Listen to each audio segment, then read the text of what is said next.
ಕಷ್ಟದ ಸಮಯದಲ್ಲಿ ಪ್ರಾರ್ಥನೆ ಮಾಡುವ ಕರ್ತನಿಗೆ ಸಾಧ್ಯವಿಲ್ಲದ ಕಾರ್ಯವೂ ಇಲ್ಲ.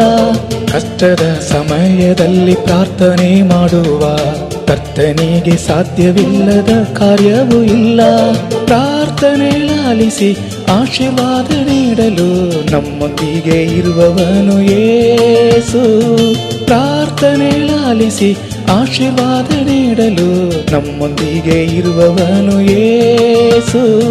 ಮಹೋನ್ನತನಾದ ಯೆಹೋವನಾದ ದೇವ ದೀನರಾಗಿರುವ ತನ್ನ ಜನರನ್ನು ಲಕ್ಷಿಸುವ, ದೀನರಾಗಿರುವ ತನ್ನ ಜನರನ್ನು ಲಕ್ಷಿಸುವ ಈ ದೇವರು ಸದಾಕಾಲವು ನಮ್ಮ ದೇವರೇ, ಈ ದೇವರು ಸದಾಕಾಲವು ನಮ್ಮ ದೇವರೇ.